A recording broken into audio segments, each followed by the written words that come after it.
Okay, this is just a little video reviewing rates of change, two types, either an average rate of change and then instantaneous rate of change. So this was just a little diagram I had put together just to kind of visually show the difference. So when you're talking average rate of change on the left here, basically it's from one point to another, so from x1 to x2, and the red graph there is just any old graph, and basically the idea is you're just going to plot the 2 points at the given x values and draw what's called a secant line, okay, which in this case will go through the 2 points. And if we see down here the average rate of change, just like from Algebra 1, rate of change is just slope. So it's just basically the, you can see it's the y2 minus y1, just the same kind of slope we've had. You know, here's y2 minus y1, and then the bottom you can see is x2 minus x1. Okay, so that's just basically average rate of change, you know, is just, again, a slope. The new concept and the big topic in calculus is this instantaneous, you know, what's going on at one specific x value. So here we see the point marked x, the blue point there, and the way this is done, again, I mean, a rate of change is a slope, so technically to do a slope you're going to need a second point. So we talk about having a second point, and the new term or the new symbol we use is this h value, and that's just going to be the horizontal distance between the 2 points. Okay, so you have some other point. If it's a positive h, the second point's going to be to the right of the first point. And we can see the green point there, then the coordinates of that point would just be the original x plus whatever that h is, and then the y is just going to be f of that. Okay, and we do the same kind of thing where we're looking down here now just basically at the slope formula, very similar to second y minus the first y over the second x minus the first x. And we can do a little simplification. In the denominator, you might notice the x plus h minus x is really just h. And then where that limit comes in, that's what I want to look at. The idea is we're really interested in just having the slope at one specific point. So what I want to do is I want to make this this h distance as small as possible. So that's why we find the limit as h is approaching 0. And the reason we have to do a limit is if you look at this yellow highlighted at the bottom, if I were to just plug in 0 for h, that would make the whole thing undefined, right? And undefined number is not going to do us any good here. So we kind of do a limit as h approaches 0. So that's a visual. Let's do some numbers so we can kind of see what's going on in an example form.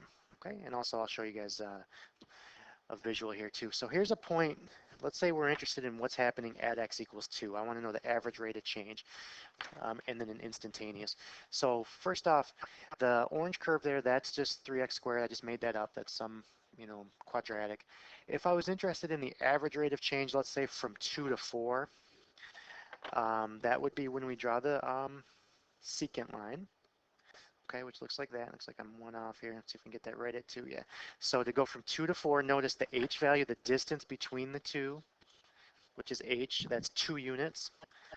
And we would just simply find the slope of that. We would just need coordinates of the 2 points here, okay, which you could get from the equation. You know the 2x values, you could get the 2y's and find the slope. But once we start talking instantaneous now, again, this is just visual. We're not going to do the numbers or anything till later. But if you notice down here too, that m equals 18, they calculated the slope of the red line just using, this is Desmos here. As I move the points closer together, okay, so notice the h value is getting smaller, the points are getting closer, and the slope of the line is actually changing. If I went all the way to 0, we see it is undefined. But if I get real close, you kind of see right there, the slope's around 12.3. So that's kind of an estimate, 12.18, of what the instantaneous rate of change is. It's now a tangent line at this point. Okay, and the slope of the tangent line is the instantaneous rate. So let's walk through an example where we can see some of the steps. Okay, so let me jump ahead. Okay, here's our example. So let's do one of each real quick. Let's say our function is y equals x cubed, or f of x equals x cubed, and we want to start out by finding an average rate of change. So I'm just going to do a little graph just to kind of visualize what's going on. If we remember x cubed, the cubic function, something like this. Okay, and we want to do an average rate of change from x equals 3 to x equals 5. So these are x values here. So imagine you have some point here, x value of 3, would have some y value, and then when x is 5, we have some y value. Okay, and again, this is not to scale. That should be a 5. I'm just doing the picture just to kind of give us something to deal with here. And to get the y values, we're simply going to plug into the function, okay, or have this graphed on your calculator and trace. But basically, I know if the function says x cubed, so 3 cubed, 3 times 3 times 3 should be 27. And then 5 cubed, 5 times 5 times 5, sounds like 125. And the average rate of change, again, is just going to be the slope of this secant line that goes through the two. Slope of the secant is going to be the average rate of change, okay? And so I usually use the point on the right first, so I'll do 125 minus 27 over 5 minus 3. Okay, so if we do the math here, it looks like 98 over 2. So the average rate of change is 49. The AROC, right? We'll abbreviate average rate of change. So from 3 to 5, this thing is growing basically 49 for every one x value. The y's are changing 49 for every one x. Okay, so that's an average rate. Now, to do instantaneous, the first way we saw was to use a small h value and just kind of estimate it. So if I'm worried about at x equals 3, okay, and let's kind of look here and see what we got. Again, the graph is same as before, some cubic function. All right, and let's say our point 3 is right here, and we know that point was 3 and the y was 27. Okay, that's 3 cubed. Okay, so what's going on here with this h value? Again, h for horizontal.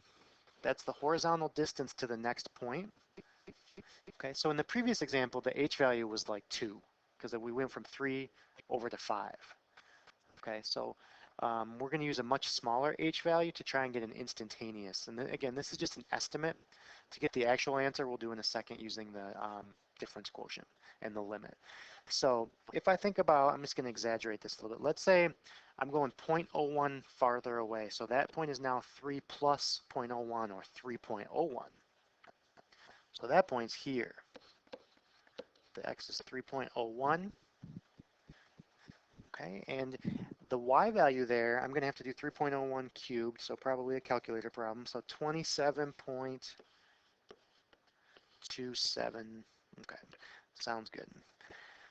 And notice the y value is close to the original y value, and that's because the x values are really close to each other.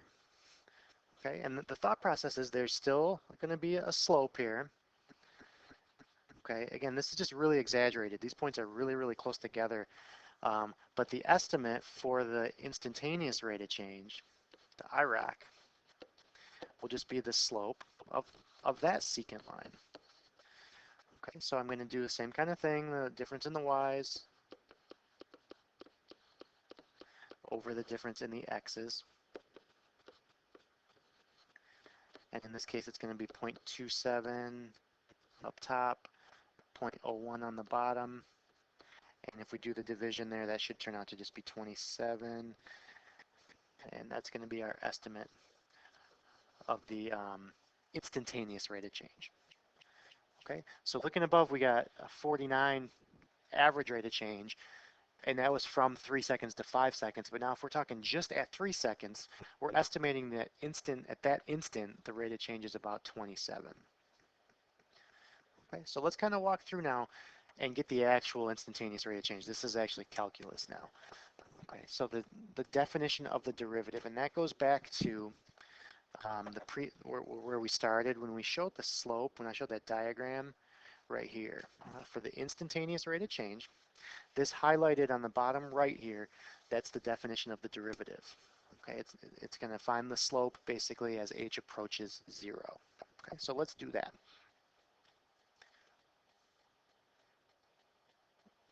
Yeah, there we go.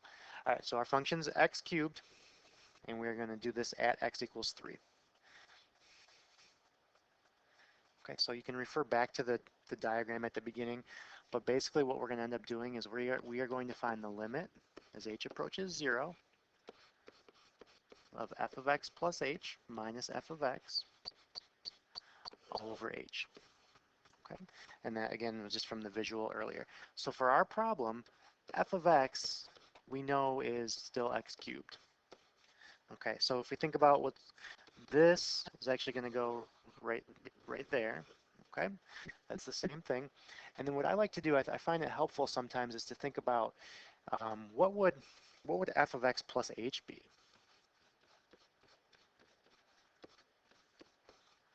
Okay, because we need that to go right here, right? So f of x plus h, this is basically finding the other y value.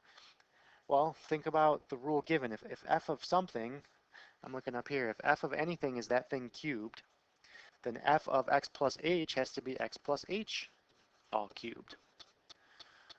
Okay, and we're going to want to simplify that out a little bit because you'll see a lot of times things in the numerator will simplify and reduce and that kind of thing. So let's do a little math here. X plus h cubed can be thought of as x plus h times x plus h times x plus h. Okay, some of you guys might know a shortcut using like binomial expansion and whatnot, but if not, just go ahead and multiply it out. You probably won't have to do a problem this way any higher than the third power. It just gets too messy. But just in case, this is kind of what's going on. So I would multiply those two first, just a FOIL problem. It's going to become x squared plus 2xh plus h squared. Okay, and take a second and do the FOIL steps if need be.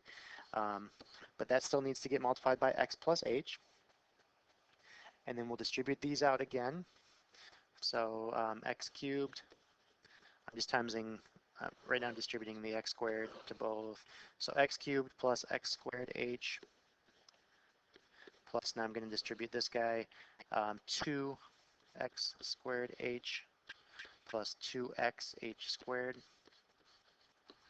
And then finally I'll distribute the h squared, so h squared x plus h cubed. Okay, so feel free to slow that down if you need to and actually distribute it out. I'm just trying to move quickly to cover the new concepts. But can we simplify anything in there? Any like terms? Doesn't appear to be, right? So x squared h, actually we do have a couple. X squared h, and also these, yeah, I don't know what I was thinking. There are some like terms in there, aren't there? So let's combine all those together. So the x cubed, okay, combining the two underlined in red there, it's 1x squared h plus 2x squared h, so we have 3x squared h's. The things in the purple are like terms as well. H squared is the same as h squared x, so we have 3 of those as well. And then we have h cubed. Okay, and what I just found here, I know we're kind of going into a lot of steps here, but that was f of x plus h.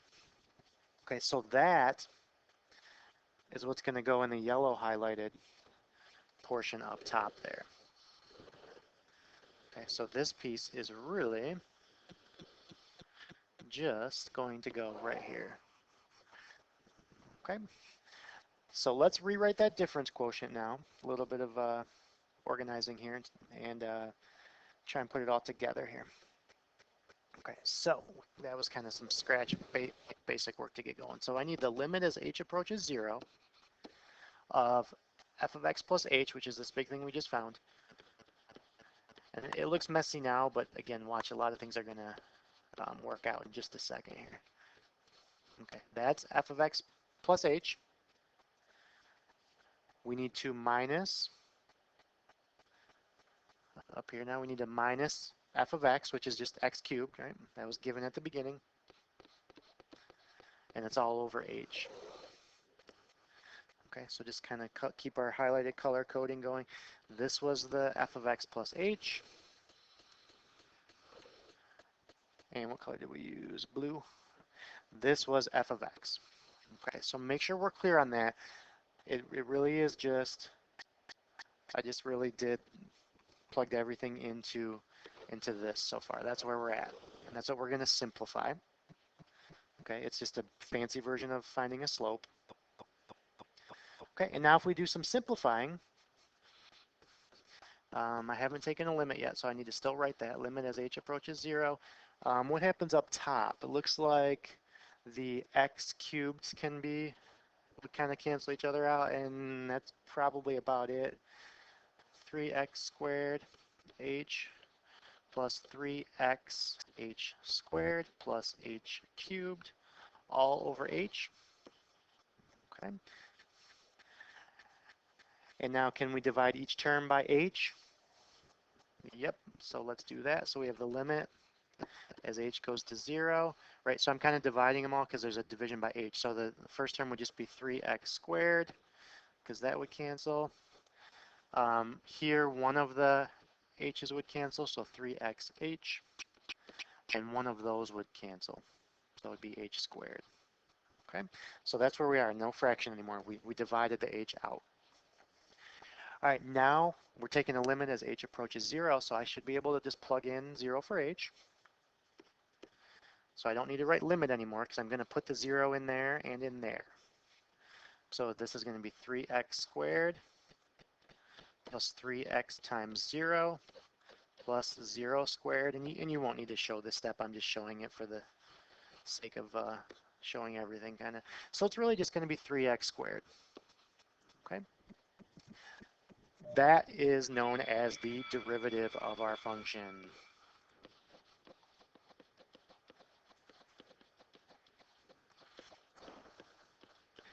Okay, and some of my calc people who've taken calculus, remember our original function was x cubed. Some of you guys that know the tricks and have been through the steps could actually do this entire process very quickly and get to 3x squared. But again, we're just kind of showing it by the definition, kind of showing the long way. So our final question is basically, this function that we just found is going to give us the instantaneous rate of change at any x value.